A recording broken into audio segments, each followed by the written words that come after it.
Cinema Harmony Unsur Ilai.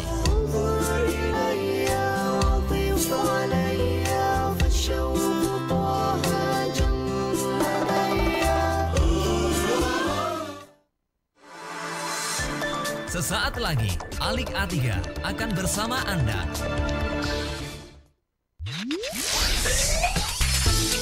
Acara selanjutnya, Tech News.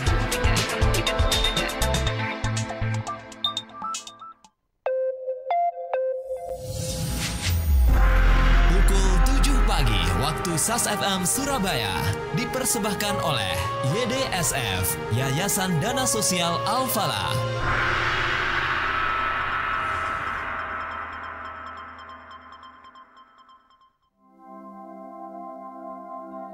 Doa dalam Asmaul Husna.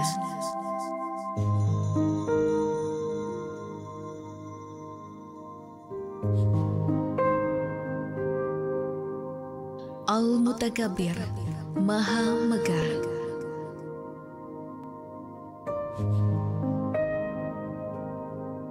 Ya Allah, Ya Mutakabbir, tiada Tuhan selain Allah, tiada tunggal dan tiada sekutu. Allah yang paling akbar dari segala yang kabir, dan segala puji hanya bagi Allah.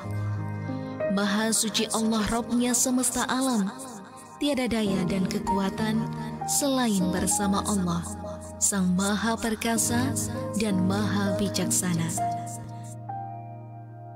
Ya Allah, ampunilah dosaku, rahmatilah aku, berilah aku petunjuk, dan berilah aku rezeki.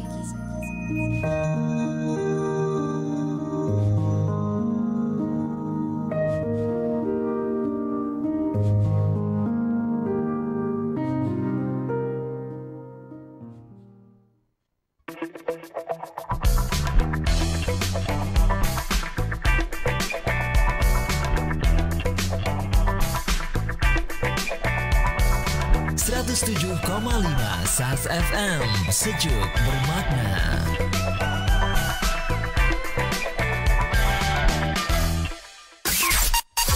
Dari lantai dasar Masjid Nasional Al-Akbar Surabaya, inilah 107,5 dan streaming radio SAS FM. Assalamualaikum warahmatullahi wabarakatuh. Saya Alik A3. Selamat pagi sahabat. Track News memuat berita lokal Islam nasional. Dan kita langsung sahabat ke info yang pertama. Track News. Dinas Kesehatan Kabupaten Sidoarjo menyebutkan ada 2 klaster penyebaran virus corona atau COVID-19 di wilayah Kecamatan Waru, Sidoarjo, yaitu di Desa Pepelegi dan juga Desa Waru. Kepala Dinas Kesehatan Kabupaten Sidoarjo, Syaf Satriawan di Sidoarjo, kemarin mengatakan untuk klaster Desa Pepelegi adalah aktivitas membuka peti mati jenazah COVID-19. Sementara di klaster Desa Waru adalah adanya seorang warga yang meninggal dunia usai mengikuti tahlilan. Kemudian istri dan anaknya dinyatakan positif COVID-19. Menurutnya untuk klaster Desa Pepelegi saat ini tim gugus tugas COVID-19 Sidoarjo sedang melakukan tracing di sekitar kawasan tersebut dan juga membenarkan bahwa memang ada kejadian warga yang terkonfirmasi meninggal oleh pihak keluarga yang petinya dibuka. Track News with Alik A3.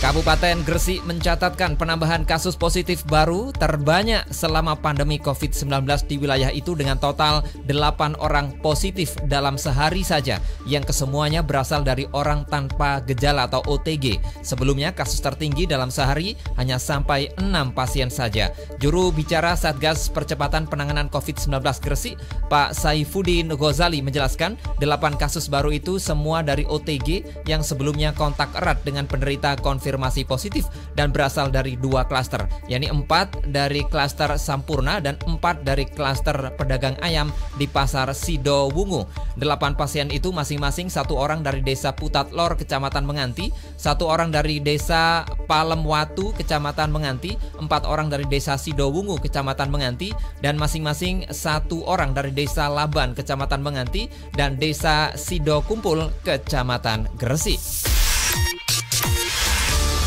Sekretaris Daerah Provinsi Jawa Timur Heru Cahyono menyampaikan bahwa pelaksanaan sholat Idul Fitri 1 Syawal 1441 Hijriah di Masjid Nasional Al-Akbar Surabaya ditiadakan. Ini setelah dilakukan rapat bersama tim serta disepakati bahwa surat edaran telah ditinjau kembali dan tidak berlaku. Dengan demikian, surat edaran Sekda Prof Jatim nomor 451/2012/012/2020 tertanggal 14 Mei 2020 tentang himbauan kaifiat takbir dan sholat Idul Fitri yang ditujukan kepada Ketua Badan Pelaksana Masjid Nasional Al-Akbar Surabaya juga dicabut. Nah, menurut dia pembatalan sekaligus pencabutan surat edaran itu juga berdasarkan pertimbangan masih tingginya jumlah dan angka penyebaran COVID-19 di Provinsi Jatim, khususnya di kota Surabaya. Selain itu, pencabutan surat edaran itu tidak terlepas adanya pro kontra di masyarakat, terutama umat Islam. Sementara itu, rapat koordinator pembatalan pelaksanaan penyelenggaraan sholat Id dihadiri perwakilan Pemprov dan Badan Pengelola Masjid Al-Akbar Surabaya. Selain Sekda Prof Jatim Heru Cahyono, hadir juga Kepala Biro Kesos Pemprov Jatim Hudiono, Kepala Biro Hukum Pemprov Jatim Lili Pujiastuti, Ketua Badan Pengelola Masjid Al-Akbar Kiai Haji M. Suja, dan Imam Besar Masjid Al-Akbar Kiai Haji M. Ridwan Nasir, serta sejumlah pengurus. Sekretaris Badan Pengelola Masjid Al-Akbar Surabaya Helmi M. Nur menjelaskan, awalnya disepakati pelaksanaan sholat Id namun harus memenuhi protokol kesehatan.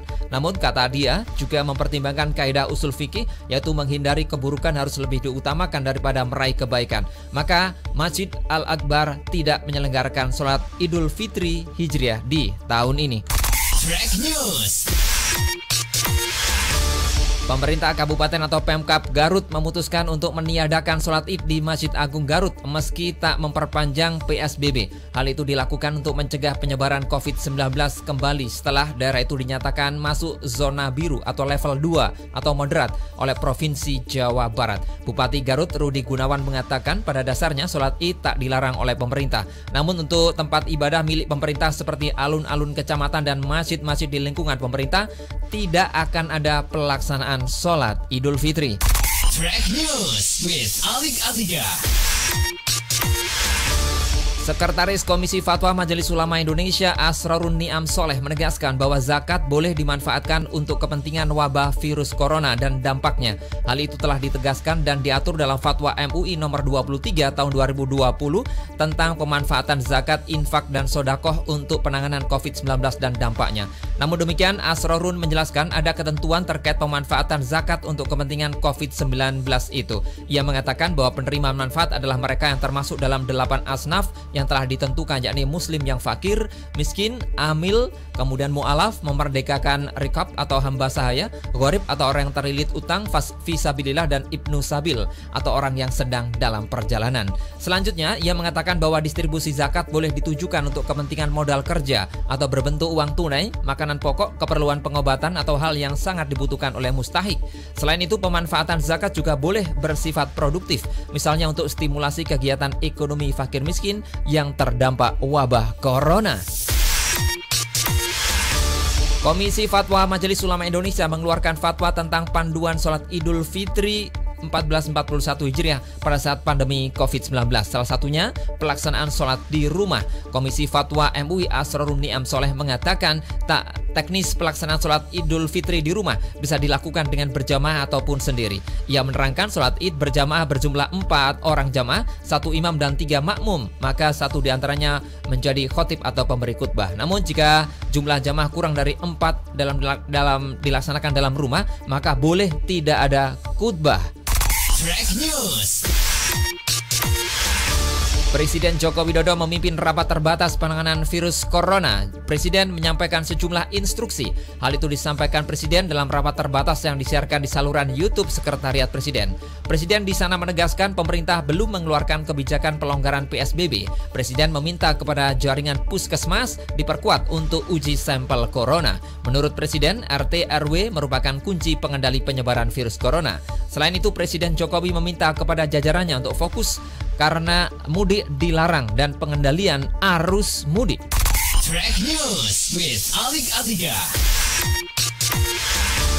Pemerintah mengumumkan data pasien dalam pengawasan atau PDP dan orang dalam pemantauan atau ODP Corona di Indonesia. Per kemarin jumlah PDP mencapai 11.422 orang dan ODP mencapai 45.047 orang. Juru bicara pemerintah untuk penanganan COVID-19 Ahmad Yuryanto mengatakan pihaknya memperbarui data kasus ODP, hanya melaporkan ODP seluruh Indonesia yang sedang dipantau saat ini. Jadi, pemerintah tidak lagi mengumumkan data akumulasi atau data kematian akibat virus corona. Pemerintah berniat untuk menerapkan stimulasi normal baru atau new normal. Kebijakan itu merupakan upaya pemerintah untuk merestart ekonomi dengan cara berdamai dengan wabah COVID-19. Menteri Koordinator Bidang Perekonomian Erlangga Hartanto mengatakan dia diminta oleh Presiden Joko Widodo untuk membuat kriteria yang bisa mendorong dan mengevaluasi kesiapan daerah untuk merestart perekonomiannya. Pemerintah akan menggunakan formula perhitungan reproductive rate dengan skala R0. Erlangga menjelaskan jika skala R0 suatu daerah lebih dari 1, maka daerah itu masih memiliki infection rate tinggi. Sebaliknya jika skala R0 kurang dari 1, maka daerah itu bisa merestart ekonominya dan menerapkan situasi new normal. Demikian sahabat Fresh News, saya Alik A3. Sesaat lagi masih akan menjumpai sahabat di program Morning Drive. Jadi tetap di sini. Fresh News 107,5 SAS FM, bermanfaat, menghibur, syar'i. Berikut ini kata Presiden Republik Indonesia Joko Widodo terkait puasa Ramadan. Bismillahirrahmanirrahim. Assalamualaikum warahmatullahi wabarakatuh. Bapak, Ibu, dan saudara-saudara sebangsa dan setanah air. Puasa ibadah pribadi tanpa perusaksi. Jadikan puasa momen memperkuat diri, menjaga semua orang yang kita cintai. Saatnya kita berdisiplin diri. Ramadan yang barokah sebagai momen untuk memutus rantai penularan wabah demi keselamatan diri, sanak saudara, dan seluruh bangsa. Selamat menjalankan ibadah puasa. Semoga Allah SWT meridhoi langkah kita, memberi kekuatan dalam menghadapi cobaan dan memberkahi bangsa Indonesia. Wassalamualaikum warahmatullahi wabarakatuh. Dengarkan SAS FM kapanpun, dimanapun dengan suara jernih di sasfmsurabaya.net. sasfmsurabaya.net. Morning Drive.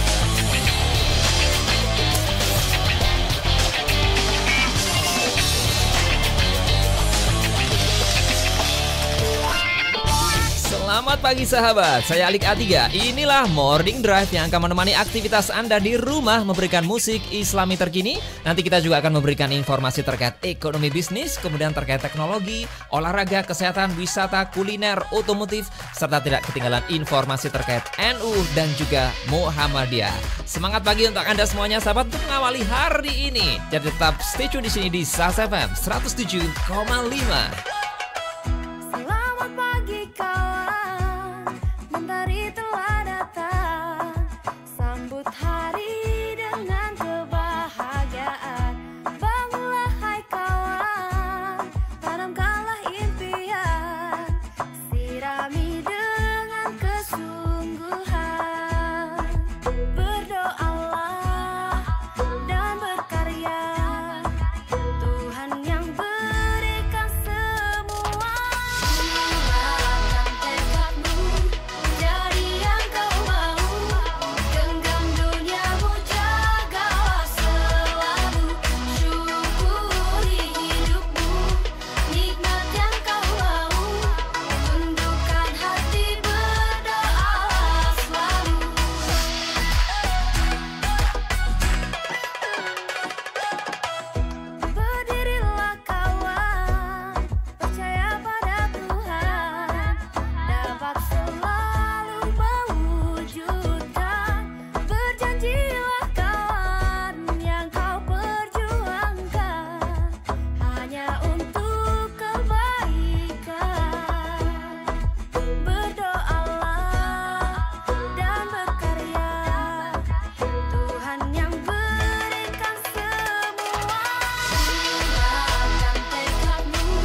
107,5 SAS FM, bermanfaat, menghibur dan syar'i, dari Sabian dengan doa dan karya. Kita masih di program Morning Drive.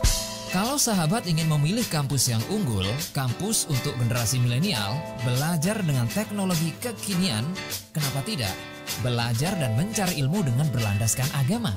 Bergabunglah bersama generasi rahmatan lil alamin, UNUSA, Universitas Nahdlatul Ulama Surabaya. Pendaftaran mahasiswa baru kedokteran gelombang 3 periode seleksi Juni paling lambat 4 Juni 2020. Informasi PMB di WA 0811 350 777. Sekali lagi WA-nya 0811 350 777 atau di website pmb.unusa.ac.id. 107,5 SAS FM, bermanfaat, menghibur, syar'i. Informasi lalu lintas. Baik, info bagi sahabat yang memang terpaksa ada di jalanan. Ini informasi lalu lintas dari Waze.com. Di Raya Taman dan juga Kedung Turi dua arah terpantau relatif ramai lancar. Bypass Waru juga demikian, sahabat, terpantau hijau.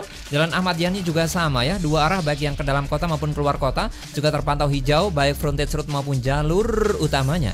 Kemudian di Jemur Sari, Jalan Perapen juga terpantau hijau. Kemudian di Gunung Sari ini juga sama ya, dua arah terpantau relatif lancar. Maijen Sungkono dan HR Muhammad juga sama terpantau hijau. Kemudian di Diponegoro juga terpantau hijau. Kemudian kita lihat di Kertajaya ini juga terpantau relatif ramai lancar. Kemudian kita lihat sahabat di Kusuma Bangsa dan Kapasari juga terpantau hijau, sementara Kenjeran juga sama terpantau relatif lancar. Demikian update informasi lalu lintas yang tentu kita pantau dari Waze.com. Morning Drive.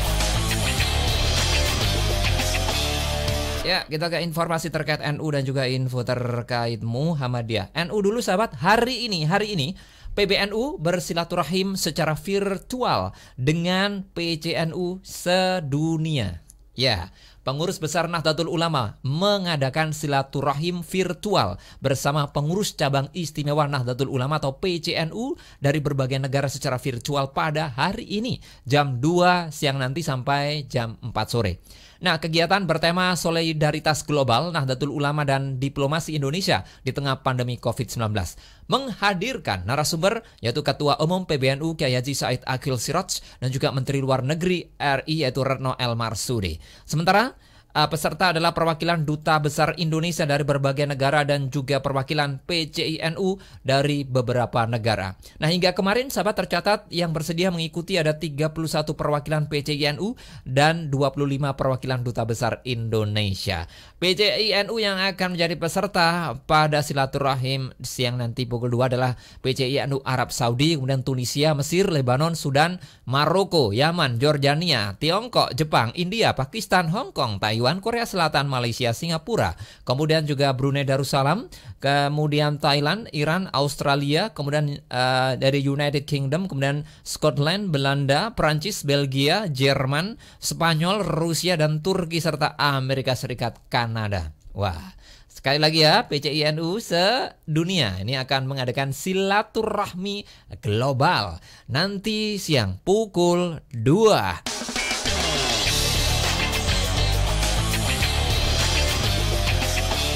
Sementara itu sahabat, ini ada pesan dari Ketua Umum Muhammadiyah di usia 103 tahun Aisyah. Ketua Umum Pimpinan Pusat Muhammadiyah Pak Haidar Nasir mengatakan Aisyah dalam sejarah perjalanannya ini telah meninggalkan 3 jejak emas. Yang pertama menjadi gerakan perempuan pertama yang membawa pada kemajuan dan kebangunan umat Islam, khususnya perempuan muslim di Indonesia, dan juga mengentaskan dari ketertinggalan menjadi perempuan berkemajuan. Nah, ini disampaikan oleh Ketua Umum Muhammadiyah Pak Haidar Nasir bahwa beliau mengatakan Aisyah ini telah mempelopori pergerakan perempuan Indonesia untuk bangkit menjadi perempuan dan bangsa yang merdeka dengan mempelopori Kongres Perempuan pertama tahun 1928, yang ketiga dengan gerak keagamaan dan sosial kemasyarakatan telah menggoreskan perubahan sosial yang membawa pada kemajuan perempuan dan bangsa Indonesia.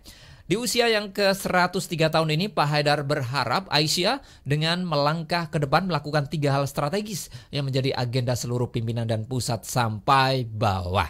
Yang pertama, perlu menjadi gerakan perempuan Muhammadiyah yang membawa misi Islam berkemajuan, membangun perspektif keislaman yang bayani, burhani, dan irfani dengan pendekatan wasatiyah untuk menghadirkan paradigma gerakan perempuan Indonesia yang berkemajuan. Yang kedua, perlu menghadirkan berbagai keunggulan Aisyah dan amal usahanya sebagaimana telah dirintis sekarang ini, termasuk melalui perguruan tinggi Aisyah yang membanggakan dan menjadi marwah kemajuan Aisyah dan Muhammadiyah. Dan harapan yang ketiga, perlu menghadirkan transformasi sosial baru, yakni gerakan praksis sosial multi aspek, termasuk gerakan komunitas di mana jiwa pergerakan Aisyah hidup di situ. Aisyah selalu bersama masyarakat, umat dan bangsa dalam denyut nadi pergerakan yang selalu hidup. Perlu menghadirkan ta'awun sosial di saat bangsa ini mengalami pandemi 19 yang melanda dunia dan menjadi musibah bersama. Itu 3 pesan dari Pak Haidar Nasir kepada Aisyah di ulang tahun yang ke-103.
اشرح لي ذاك وهذا قلها للناس وكررها كن فضوليا وأكثر السؤال كن فضوليا وأطلق الخيال كن فضوليا وأكثر السؤال كن فضوليا وأطلق الخيال كن فضوليا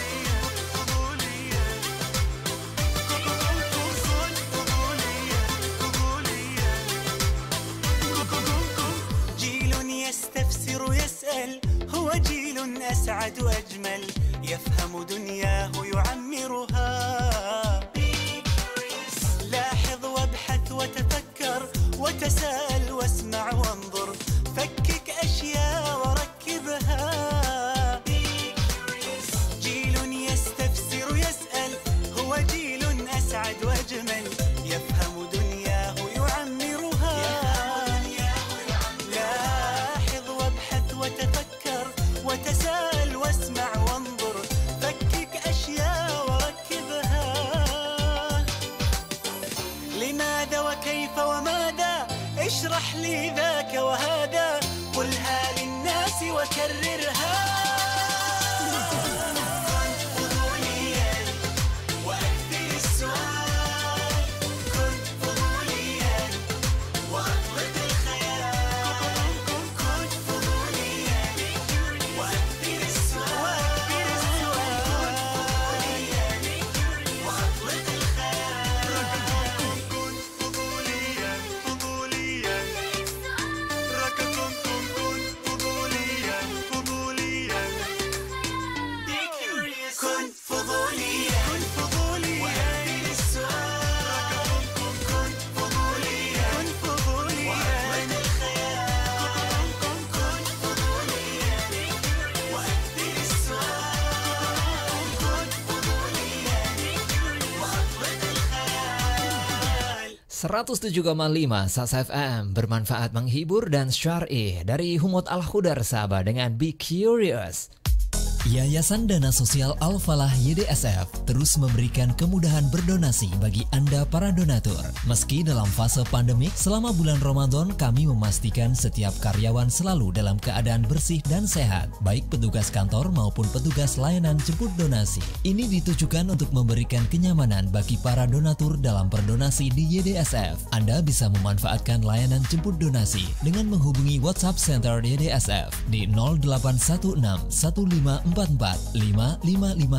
atau bisa transfer ke rekening BNI Syariah 0999-9027 atas nama Yayasan Dana Sosial Al-Falah. Kami juga menyediakan layanan digital payment di website ydsf.org atau scan QR YDSF yang tersebar di majalah dan media sosial @YDSFku. Ayo tunaikan zakat dan jangan lupa berinfak. Jangan sampai pandemi ini membuat kita lupa menyisihkan rezeki untuk mereka yang lebih berhak. Dengarkan SAS FM kapanpun, dimanapun dengan suara jernih di sasfmsurabaya.net. sasfmsurabaya.net. Informasi perakiraan cuaca. Ya, di Surabaya terlebih dahulu untuk hari ini diperkirakan hujan ringan di pagi sampai siang nanti, kemudian siang sampai sore diprediksi hujan, sementara malamnya ini diperkirakan hanya mendung saja. Beralih kita ke Gresik sahabat, pagi sampai siang nanti diperkirakan ada peluang hujan ringan, siang sampai sore diprediksi hujan dan malamnya cerah. Kemudian kita lihat di Sidoarjo, pagi sampai siang nanti berpeluang hujan ringan, siang sampai sore diperkirakan hujan, sementara untuk malam nanti diperkirakan hujan beserta angin. Kemudian kita lihat di Bangkalan, untuk pagi sampai siang nanti diprediksi hujan ringan, sementara siang sampai sore berpeluang hujan beserta angin dan malamnya hujan ringan saja. Beralih kita ke Madiun, pagi, siang sampai sore ya, ini berpeluang hujan sahabat di sana. Kemudian kita lihat sorenya itu hujan ringan. Beralih kita ke Malang, pagi sampai siang nanti hujan ringan, siang sampai sore berpeluang hujan, sementara malamnya hanya diprediksi hujan ringan saja. Dan terakhir di Jember, untuk pagi sampai siang nanti diperkirakan hujan beserta angin, siang sore sampai malam diperkirakan hujan saja. Demikian sahabat update informasi lalu lintas. Informasi perakiraan cuaca yang kita pantau dari Meteo Trend. Morning Drive. Ya, tadi kita ke informasi terkait NU Muhammadiyah, maka sekarang kita lanjut ya ke informasi terkait ekonomi bisnis. New normal, ini sering disebut oleh pejabat-pejabat kita, ini maksudnya apa ya? New normal. Skenarionya tuh kayak apa? Nah, ini dia sahabat skenario New Normal Erick Thohir untuk BUMN. Jadi sahabat, Menteri BUMN kita yaitu Pak Erick Thohir meminta kepada perusahaan plat merah untuk melakukan sejumlah langkah dalam rangka mengantisipasi secara lebih dini skenario dari The New Normal. Sejumlah langkah yang diterapkan diantaranya membentuk task force penanganan dan juga penyusun protokol penanganan COVID-19. Hal itu tertuang dalam surat edaran Erick yang ditujukan pada Direktur Utama BUMN. Dalam lampiran surat tersebut juga meminta tahapan pemulihan, di mana pada fase 1, 25 Mei, pegawai di bawah usia 45 tahun masuk kerja. 25 Mei, berarti itu masih suasana Idul Fitri, 2 Syawal ya. Wah.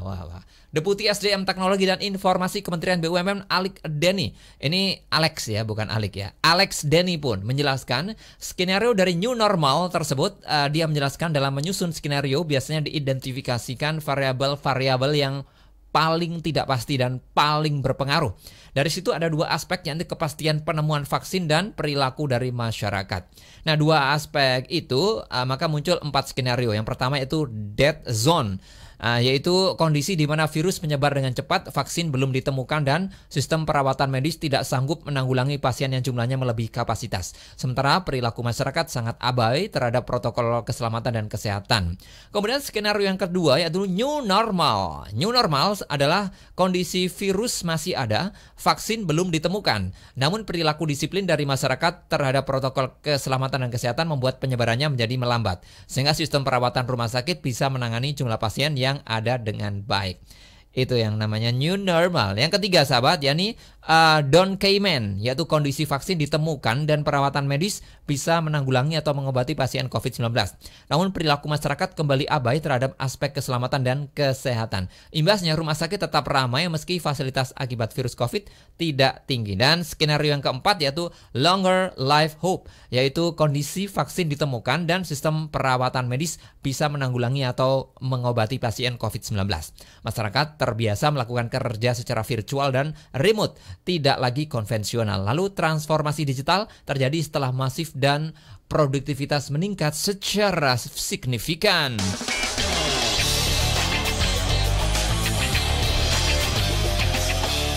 Itu tadi yang dimaksud dengan skenario New Normal. Nah, kita yang mana gitu ya. Nah kemudian sahabat, itu maksudnya skenario kita pilih yang 1, 2, 3, 4. Nah kalau dari pemaparan tadi kita sudah jelas ya, kita ini masih yang mana gitu ya. Mungkin kita masih new normal ya, atau yang skenario kedua tadi itu. Sahabat, muncul situs prakerja tandingan. Jadi semuanya itu gratis katanya begitu kalau dalam situs itu. Nah, pemerintah memiliki program kartu prakerja atau pelatihan bagi masyarakat yang sedang mencari pekerjaan dan ingin meningkatkan keahlian. Ada insentif dalam program itu. Nah, dalam praktiknya kartu prakerja ini menuai polemik mulai dari mitra sampai jenis pelatihan dan insentif yang diberikan. Kini muncul situs tandingan prakerja.go.id, yakni prakerja.org. Tadinya kan punya pemerintah tuh pasti .go.id dong, prakerja.go.id. Nah ini muncul namanya prakerja.org. Nah mengutip dari laman resminya disebutkan pelatihan-pelatihan yang diberikan itu tanpa biaya atau gratis. Kemudian kualitas pelatihan bersaing dengan pelatihan berbayar. Selanjutnya prakerja.org itu membuka semua pihak berkontribusi untuk memberikan pelatihan gratis tersebut. Jadi begitu. Jadi pengumumannya tuh begini sahabat, prakerja.org adalah bentuk kritik terhadap pemerintah terhadap program kartu prakerja. Lihat manifesto lengkap kami, Anda bisa bergabung dengan aksi nyata dengan menghubungi kami di admin@prakerja.org. Semua orang bisa menjadi pelatih di sana, menjadi trainer, semua orang juga bisa menjadi murid di sana. Semua orang jadi guru, semua orang jadi murid. Jadi begitu nih modelnya. Disebutkan pula seluruh informasi yang ada di prakerja.org bersifat pendidikan, bukan untuk keperluan komersial, bukan. Jadi pemegang hak atas kekayaan intelektual seluruh konten pendidikan dalam prakerja.org itu adalah milik masing-masing pencipta konten sendiri. Oleh karena itu, jika ada pihak yang keberatan kontennya dipublish, diminta untuk menghubungi pihak prakerja.org. Prakerja.org juga tidak mengutip biaya apapun dan tidak menarik keuntungan komersial. Situs itu juga tidak memberikan insentif apapun kepada pihak manapun terkait konten yang telah dipublikasikan. Jadi seperti itu, prakerja.org. Anda boleh cek sahabat. Tuhan izinkan ku mengenalmu, lebih dekat kepadamu, hingga ku larut dalam pelukanmu. Mohon jaga diriku, kaulah cahayaku yang akan menerangi jalan hidupku.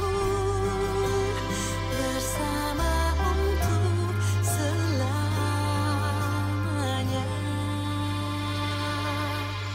Sungguh tak terbayangkan bila ku hidup tanpamu. Ku pasti tak sanggup menjalani hidup ini. Tanpa cintamu diriku bagai orang yang tersesat, yang tak tahu arah kemanakah hidup ini.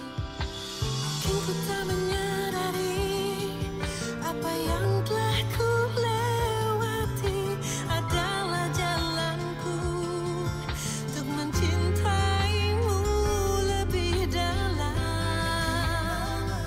semakin dalam. Tuhan izinkan ku mengenalmu, lebih dekat kepadamu, hingga ku larut dalam pelukanmu.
107,5 SAS FM bermanfaat menghibur syar'i. Masih di program Morning Drive, sahabat, dari Titi DJ tadi dengan Tuhan Jaga Diriku. Pertama di dunia, doakan Jawa Timur dan Indonesia bebas corona sambil ngabuburit Ramadan. Caranya, 1. Videokan solawat Tibil Kulub dan doa Likom Satun. 2. Boleh sendiri, boleh bersama keluarga atau bersama grup rebana atau band Anda. 3. Kirim video kualitas HD Anda ke email. 9 video terbaik akan mendapat hadiah dari Gubernur Jatim, Hajah Khofifah Indar Parawansa. 4. Video Anda akan ditayangkan live saat ngabuburit Ramadan online di YouTube Masjid Al-Akbar, MMC Kominfo Jatim, Cita Entertainment, dan TV lokal. Semoga Jawa Timur dan Indonesia segera bebas dari corona. Amin. Ngabuburit Ramadan online ini didukung oleh MPM Motor, Lazisnu Jatim, Dinas Kominfo Jatim, KPID Jatim, SAS FM, dan Cita Entertainment. 107,5 SAS FM bermanfaat menghibur syar'i. Morning Drive. Sahabat, ini informasi terkait teknologi. Ada 5 situs yang kena dampak dari COVID-19. Ada yang naik, ada juga yang anjlok. Jadi pandemi COVID-19 di Indonesia ini ikut mengubah perilaku dari netizen. Hal itu terlihat dari traffic ke sejumlah jenis situs ya selama masa pandemi. Banyak yang melonjak, ada juga yang anjlok, sahabat. Nah, ini disampaikan oleh Marketplace Asuransi melalui riset data traffic terhadap sejumlah situs penyedia di livepal.co.id, sahabat. Nah, di sana itu ada kategori yang diriset sama dia: travel, belanja online, kesehatan, media pemberitaan, dan lowongan pekerjaan. Dalam riset tersebut melakukan riset traffic dengan platform pemeringkat situs ya, yaitu Similar Web. Mereka itu mengambil 3 hingga 5 situs teratas di setiap kategori industri sebagai risetnya.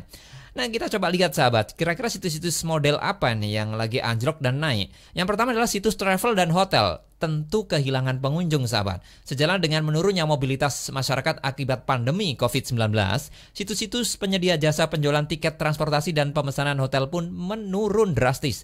Ada 3 situs tiketing terbesar di Indonesia yang penurunannya itu benar-benar menurun di 3 periode ini, sahabat. Jika dibandingkan dengan puncak trafficnya di Desember, mereka tuh puncak-puncaknya, banyak orang mencari tiket liburan akhir tahun begitu ya. Kemudian jenis situs yang kedua itu situs belanja online. Itu cenderung stabil dan sedikit ada penurunan gitu ya. Jadi situasi pandemi membuat banyak orang memilih berbelanja berbagai keperluan dari rumah tangga menggunakan aplikasi belanja online. Semuanya pada online. Kenapa kok ini ada sedikit menurun gitu ya? Karena memang pendapatan mereka juga menurun, sahabat. Jadi memang ada sih kendaraannya untuk belanja online lebih mudah kemana-mana. Tapi kalau lihat trafficnya tuh agak menurun sedikit karena mungkin pendapatan masyarakat kita juga agak menurun. Kemudian jenis situs yang ketiga adalah situs kesehatan. Ya, situs kesehatan ini mendulang traffic yang sangat tinggi sekali, sahabat. Konsultasi kesehatan, cari dokter kayak gitu-gitu. Naiknya tuh benar-benar signifikan sekali ya. Di Maret kemarin, sahabat, April ini memang agak menurun sedikit, tapi di Maret itu benar-benar naik. Mungkin banyak orang yang ingin cari tahu tentang COVID-19 itu apa sih, bagaimana cara mencegahnya dan lain sebagainya kayak gitu-gitu ya. Jadi mereka tuh banyak yang mencari di situs kesehatan. Ya banyak lah, mungkin Anda juga kenal gitu ya. Yang keempat adalah media online. Itu kebanjiran traffic, sahabat. Trafficnya sangat tinggi sekali di media online. Jadi kebutuhan masyarakat akan berita ini juga meningkat secara signifikan di masa pandemi. Terbukti, sahabat, situs berita populer kita yang juga sering kita kutip dari sana, ini dianalisis dari LivePal menunjukkan tren yang sangat meningkat sekali, yaitu 22% angkanya dimulai bulan Februari lalu, sahabat. Kunjungannya totalnya itu 748 juta kunjungan. Luar biasa, situs berita ini menjadi kebanjiran rezeki ya sepertinya, sahabat ya, di masa-masa pandemi ini. Kemudian yang ketiga nih, sahabat, yaitu situs lowongan kerja. Nah, yang kelima ya, atau yang terakhir ya, situs lowongan kerja itu sepi sekali peminatnya. Jadi puluhan ribu perusahaan terpaksa melakukan pemutusan hubungan kerja atau PHK dan merumahkan karyawan karena situasi pandemi ini, sahabat. Dan hingga 12 Mei kemarin, Kementerian Tenaga Kerja itu mencatat ada 1.722.957 orang yang terdampak gitu akibat virus itu. Ya sebelum-sebelumnya itu kan memang selalu ramai ya situs lowongan kerja itu, tapi karena memang beberapa perusahaan juga merugi, nah akhirnya ya sepilah mereka itu.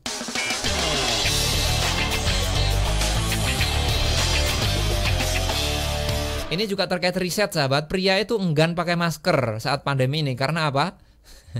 Yang pertama itu karena takut dianggap lemah. Iya. Ya kita tahu ya, pria itu kan cenderung yang selalu kuat menghadapi apapun kayak gitu-gitu ya. Nah ini penelitiannya sahabat, ini di Amerika Serikat dan Inggris. Jadi pemakaian masker itu memang belum terlalu umum di sana, terutama oleh lelaki, oleh pria gitu. Penelitian dari Middlesex University ini menyimpulkan bahwa kaum pria cenderung tidak memakai masker karena takut dianggap lemah. Wah. Jadi menurut penelitian itu, memakai masker oleh pria dinilai memalukan, tidak keren dan merupakan sebuah tanda kelemahan. Studi itu melibatkan 2.549 orang, sebagian pria dan wanita yang bermukim di Amerika Serikat. Itu sih di Amerika Serikat dan Inggris sahabat ya. Tapi kalau di kita nih sepertinya ya kita harus selalu pakai masker gitu, baik laki-laki maupun perempuan ya. Bukan tanda lemah, tapi kita pakai masker itu adalah tanda kita mencintai keluarga dekat kita. Iya, dan mencintai orang-orang sekitar, kan kesehatan kita juga kesehatan orang lain, karena ini namanya virus. Siempre real y sincero. De Copenhague hasta el Caribe, siempre real y sincero. Oh, yeah, dímelo. Say I never settle for less, triple down on positivity. Dark clouds, they come and they go all the time. My eyes on the prize, so I pay them no mind. And always giving my best. Say I gotta get up and get on my way. Leave the negativity way behind me. Say I'll never settle for less. Sometimes it seems that we gotta lose it all before we can see that nothing lasts forever. Risk it all for love. Love is from above, and all my life is for you. So I'ma live it up. Siempre real y sincero. Y sincera es la música. I'ma live it up. Con amor verdadero. Vamos pa'lante. Yes, sir. Have you ever been in doubt, trying so hard to figure it out? I've spent many days lost in myself, drowned in this world, had to reset. I never ever go back to that again. Say I gotta get up and get on my way, leave the negativity way behind me. Say I'll never settle for less. Sometimes it seems that we gotta lose it all before we can see that nothing lasts forever. Risk it all for love. Love is from above, and all my life is for you. So I'ma live it up. Siempre real y sincero. Y sincera es la música. I'ma live it up. Con amor verdadero. Vamos pa'lante. Yeah.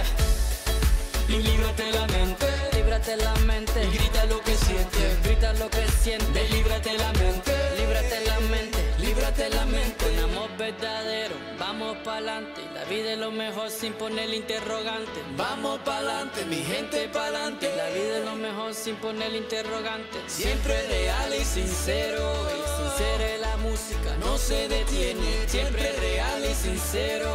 Sincera la música. No se detiene. Sometimes it seems that we gotta lose it all before we can see that nothing lasts forever. Risk it all for love. Love is from above, and all my life is for you. Siempre real y sincero. Y sincera es la música. Con amor verdadero. Vamos pa'lante.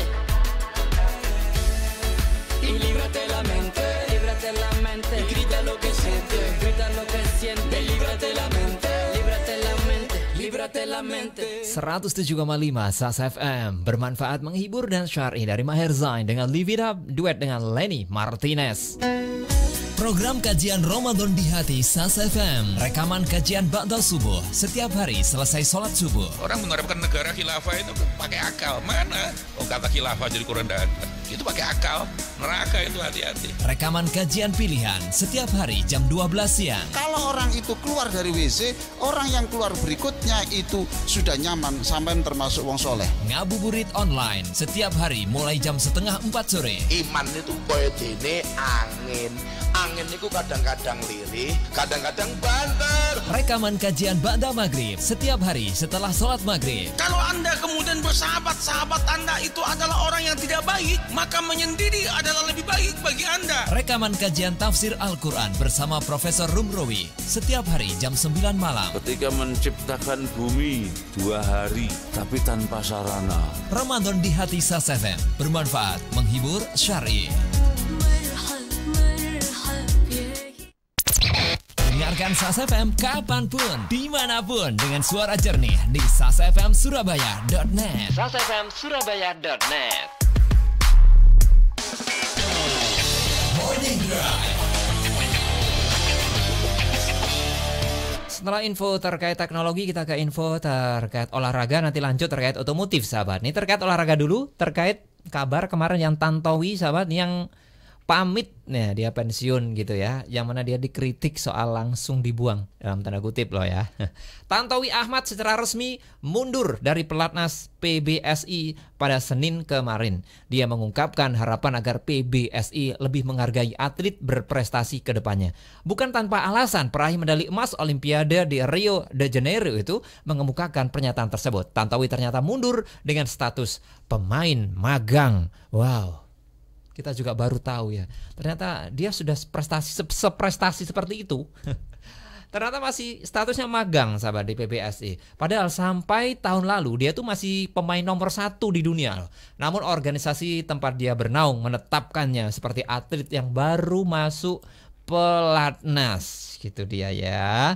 Nah ini Mas Tantowi ini saat jumpa pers melalui aplikasi Zoom mengatakan alasan utama adalah ingin dekat dengan keluarga karena saat masih aktif jarang punya waktu untuk bersama-sama.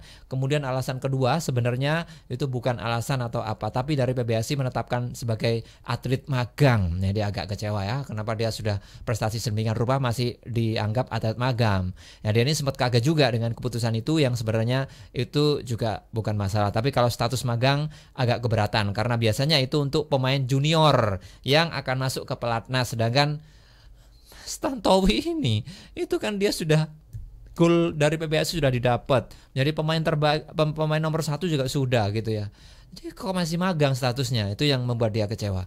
Nah, kemudian Tantowi Ahmad itu juga merasa sepanjang 2019 dia sudah tampil baik bersama pasangannya Winnie Octavia Kandau. Tapi sekitar Desember lalu PBSI mengeluarkan surat keputusan. Ya, surat keputusan tersebut. Nah, reaksinya kaget saat karena memang tidak menyangka ya sebelum Desember itu soalnya sudah ada plan dengan Apriani Rahayu, partner baru, apa saja kejuaraan. Ternyata tiba-tiba begitu. Tapi sekali lagi itu bukan alasan dia pensiun, tapi hanya merasa sudah cukup ingin banyak waktu dengan keluarga. Iya. Di sisi lain, sahabat, Tantowi Ahmad juga enggan menanyakan lebih rinci terkait statusnya tersebut. Dia hanya ingin mendapatkan saat jadi masukan buat PBSI. Tapi dia pensiun ada tali asih tidak ya? Itu ya, karena dia kan statusnya itu magang, sahabat.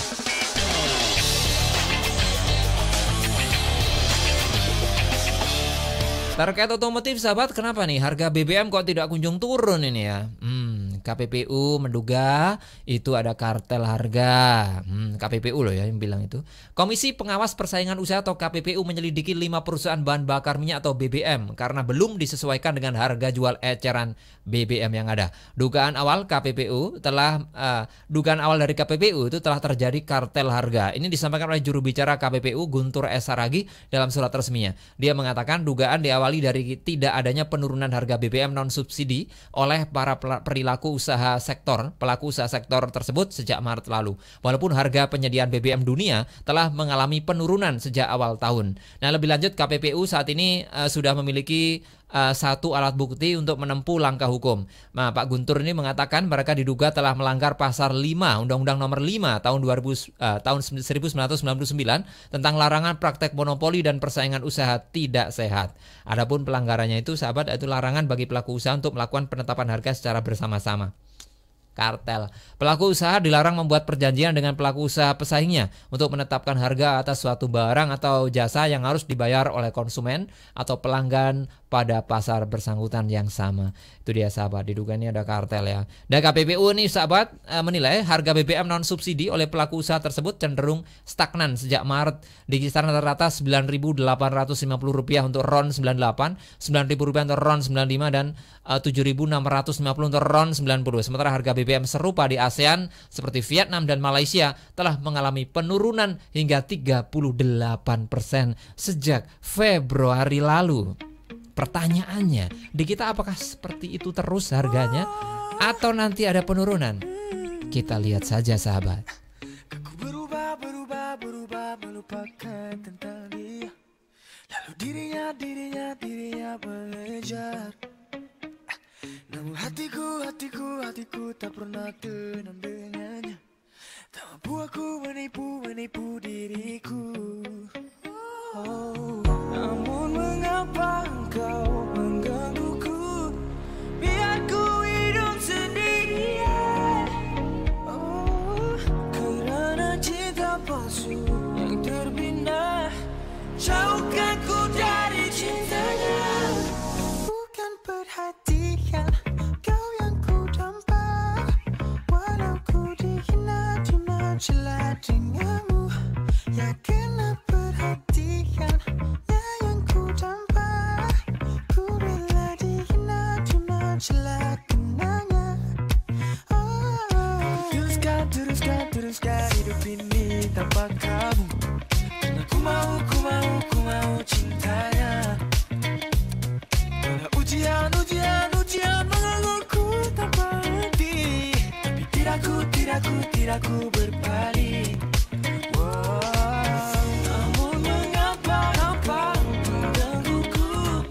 Biar ku hidup sendirian. Kerana cinta palsu yang terbina, jauhkan ku dari cintanya.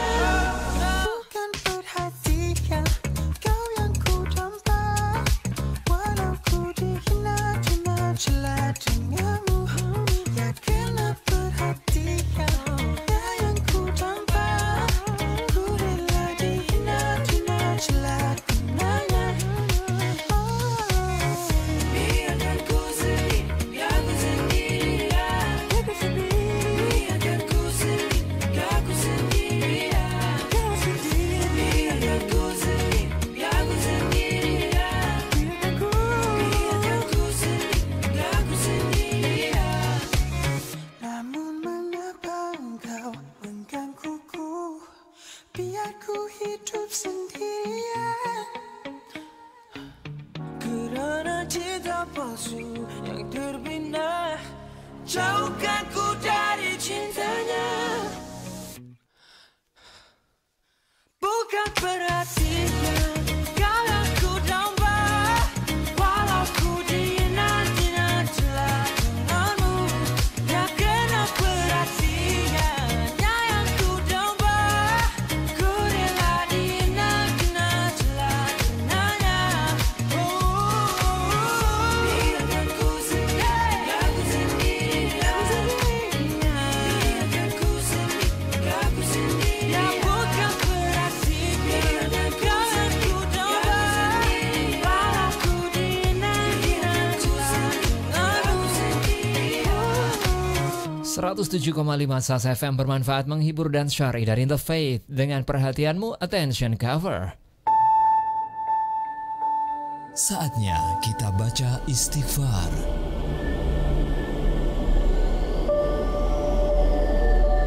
Astaghfirullahal azim alladzi la ilaha illa huwal hayyul qayyum wa atubu ilaihi. Astaghfirullahal azim alladzi la ilaha illa huwal hayyul qayyum wa atubu ilaihi. Aku mohon ampun kepada Allah yang tiada Tuhan berhak disembah kecuali hanya Dia. Zat Maha Hidup Kekal dan berdiri sendiri, dan aku bertaubat kepadanya.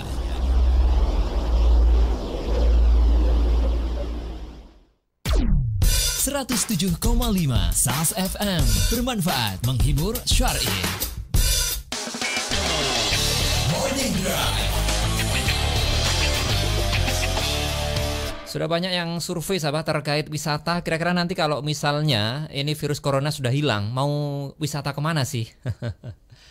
Kalau kecil-kecilan sih Bu Khofifah di akun Instagramnya sudah survei kecil-kecilan ya, mau kemana, dan komennya sangat ribuan, banyak sekali.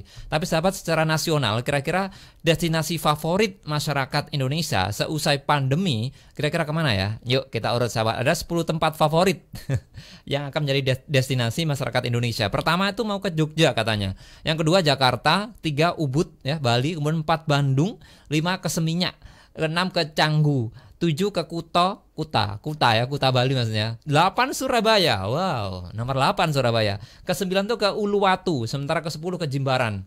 Tetap ya, 3 tempat ini masih ada di Bali. Ya itu yang favorit rupanya.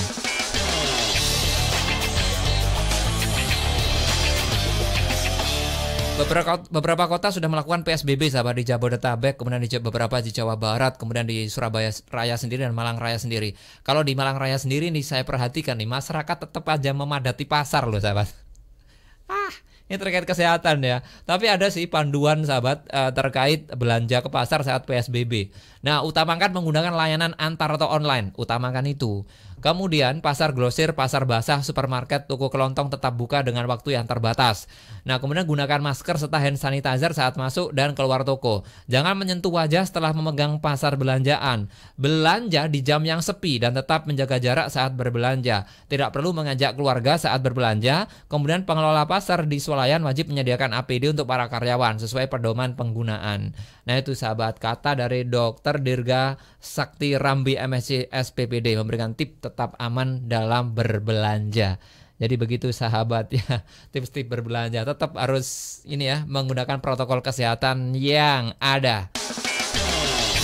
Morning Drive. Tapi ya dianjurkan sih melalui online ya belanjanya ya. Tapi orang-orang ini jelang lebaran tuh biasanya belanjanya kan baju. Kadang-kadang orang masih khawatir ya, nanti ukurannya bener nggak kan kayak gitu. Lah ukuran L aja tuh kalau berbeda merek juga beda itu ukurannya ya. Jadi kalau saya amati juga dari teman-teman di medsos itu ya, itu memang masih banyak loh sampai yang belanja untuk beli baju. Itu yang sepertinya banyak diburu oleh masyarakat. Ya itulah memang kenyataannya begitu walaupun sudah PSBB. Diutamakan online ya sahabat ya. Kemudian ini yang ibu-ibu juga pikirkan nih, walaupun Ramadannya masih kurang berapa hari ya nih ya, Rabu, Kamis, Jumat, Sabtu, kurang 4 hari aja sebenarnya sahabat si Ramadan ini. Tapi ibu-ibu tentu sudah berpikir nih, nanti kira menu-menu lebaran apa ya. Makan itu kalau tidak ada sambal tidak enak sahabat. Nah ini ada resolusi. Ada semacam referensi lah ya. Ada 5 sambal Nusantara yang mungkin juga bisa dimasak nanti ya di lebaran, yang tentu juga nyaman dan tidak boleh makan berlebihan. Sambal goreng. Wah kalau ini sudah pada tahu semuanya. Sambal bawang. Nah ibu-ibu ini pasti suka. Sambal terasi mentah juga bisa. Ini saya agak suka yang ini ya. Kemudian sambal bajak. Lah ini mantap. Sambal mata. Lah ini saya pada suka semuanya nih. Kira-kira yang mana nanti yang dimasak oleh ibu-ibu sudah menyiapkan ya sepertinya. Itu menjadi info kuliner terakhir kita sahabat di program Morning Drive edisi kali ini. Saya Alik Adika mohon pamit untuk sementara sahabat. Semua info yang kita berikan ini kita rangkum dari detik.com, Republika, Antara News, NU Online, dan PP Muhammadiyah. Terima kasih. Assalamualaikum warahmatullahi wabarakatuh. Acara selanjutnya, Syair dan Siar Pagi.